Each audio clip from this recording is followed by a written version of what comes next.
Assalamualaikum warahmatullahi wabarakatuh.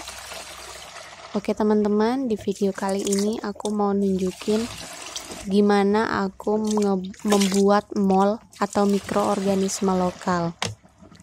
Di video sebelumnya sudah aku jelaskan ya teman-teman, kalau saat ini aku itu fokus untuk membuat kompos sebanyak-banyaknya sebagai unsur hara untuk tanaman.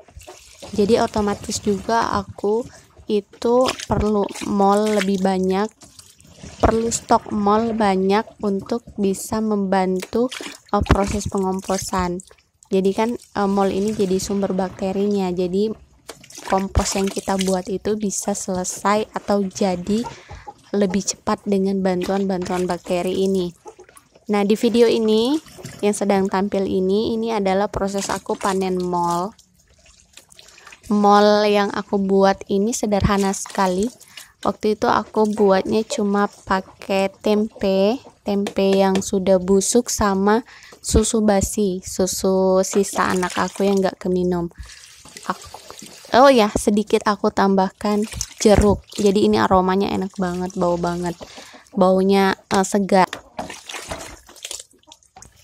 Mol ini sendiri umurnya sudah lebih kurang 16 hari dan udah menunjukkan kalau molnya tuh udah jadi ya. Ciri-cirinya itu, salah satu cirinya itu adalah berbau seperti alkohol atau tape.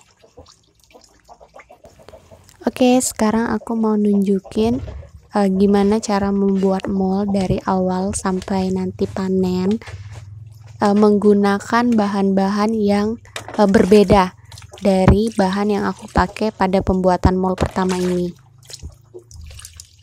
Nah teman-teman, untuk membuat mol ini sendiri kita memerlukan beberapa bahan, diantaranya itu adalah sumber karbohidrat, glukosa, dan sumber bakteri, air, dan juga wadah untuk tempat kita membuat mol. Nah, wadahnya ini sendiri itu adalah wadah yang ada tutupnya, seperti ember ini. Kalau bisa juga pakai botol atau pakai dirigen, karena aku punyanya ember jadi aku pakai ember ini aja. Nah, ini sisa dari mol yang sudah disaring. Ini nanti bisa kita tambahkan untuk dalam kompos. Dan mol aku yang aku dapat itu segini. Jadi 2/3 dari dirigen ukuran berapa nih ya, 30 liter, lumayan lah. Ini aku tunjukin dulu bahan-bahannya ya teman-teman.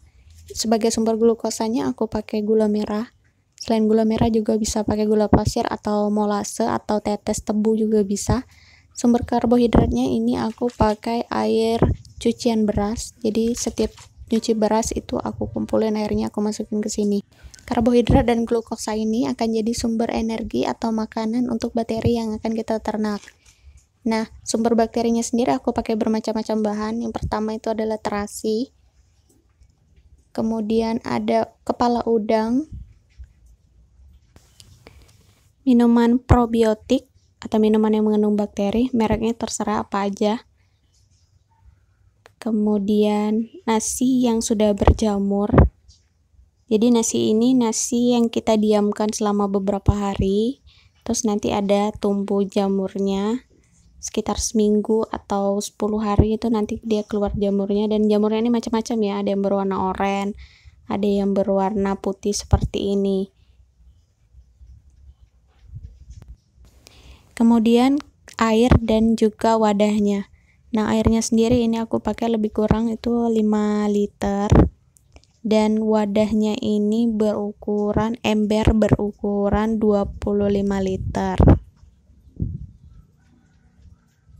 Sekarang cara membuatnya. Ini buatnya gampang banget, kita tinggal campur-campur aja bahan yang tadi. Ini pertama aku mau masukin dulu sumber karbohidratnya. Air cucian beras. Nah, air cucian beras aku ini lebih kurang 5 liter ya. Jadi total seluruh air yang aku pakai itu 10 liter.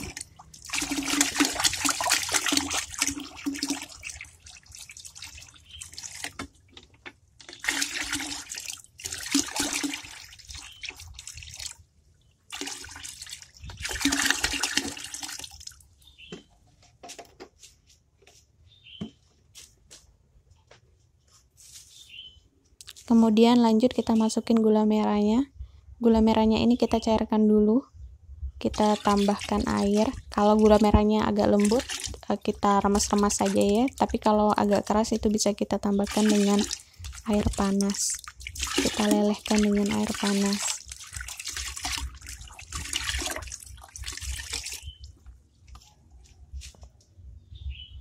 Oke, kemudian terasi sama seperti gula merah tadi, ini kita cairkan dulu, kita encerkan dulu dengan air, baru kemudian kita masukkan sayang ya teman-teman sampai bersih.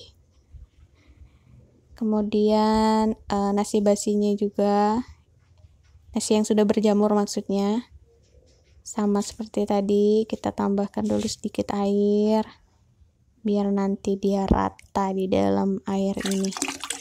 Campur lagi ya, habiskan sayang. Kemudian sumber probiotiknya, ini banyak banget bakteri dalam ini, kita campur juga.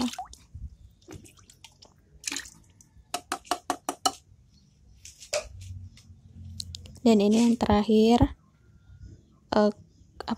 kepala udang. Ini sih sebagusnya di blender dulu ya, cuma aku males, jadi kita masukin aja. Dan selesai, bahan-bahannya semua sudah masuk. Sedikit aku mau kasih tahu kenapa aku pakai bahannya beberapa bahan, gak cuma satu bahan. Jadi setiap bahan itu dia punya bakterinya masing-masing, jenis bakterinya berbeda-beda. Jadi terasi itu bakterinya apa tadi namanya, probiotik itu bakterinya apa. Jadi nanti mol ini akan kaya banget bakteri, macam-macam bakteri, dan itu bagus banget untuk buat kompos. Oke, setelah semua bahannya masuk, ini kita tutup, kita kasih label. Nanti sekitar seminggu kita lihat ya.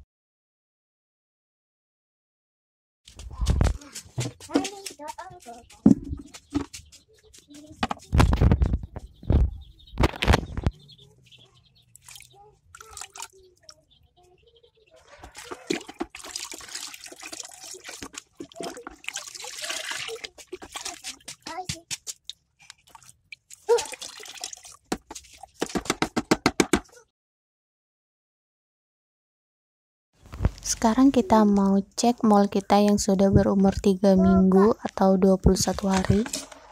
Wow, teman-teman, ini molnya sudah jadi. Bisa kita lihat di sini putih-putih di permukaannya, ini menandakan banyak bakteri atau ada kombinasi bakteri di dalam mol ini. Dan ini enggak ada hewan belatung atau cacing di dalam ini. Ini ada tapi udah mati, nggak lagi bergerak. Nah, ini artinya mol kita sudah jadi. Yang paling penting itu adalah baunya itu. Baunya sudah khas alkohol atau tape, jadi nggak ada bau busuk sama sekali ya teman-teman. Dan ini karena sudah berumur 3 minggu, sudah bisa kita panen.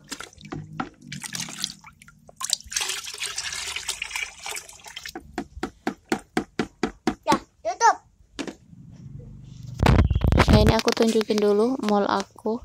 Yang pertama tinggal segini, karena aku rajin banget buat kompos. Awalnya itu kan berapa?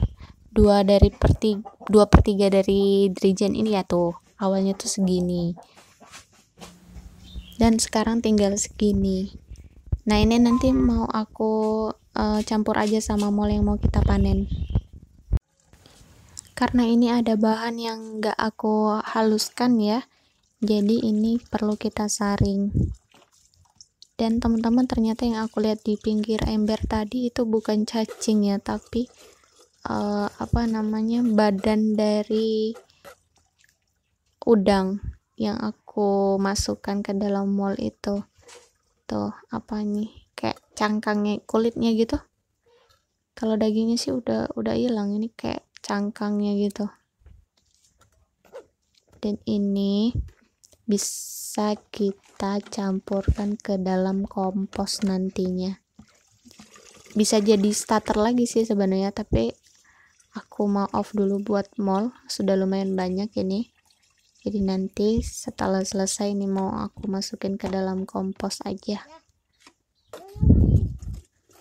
Tuh kalau dia nggak dihaluskan, ininya jadi besar-besar. Kalau dihaluskan kemungkinan ini terurai habis ya teman-teman ya. Cuma karena aku nggak blender kemarin jadi masih kasar, tapi nggak apa-apa. Dan ini jadinya penuh teman-teman. Tuh aku punya banyak mol biar tambah semangat lagi ngomposnya.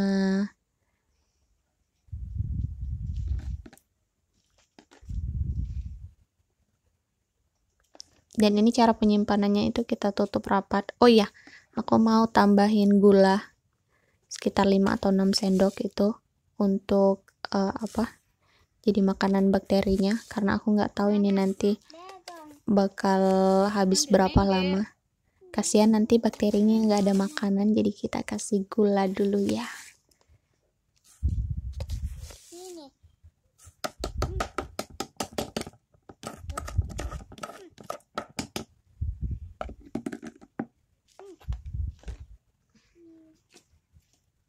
Dan ini hasil akhirnya, hampir penuh jerigen 30 liter ini.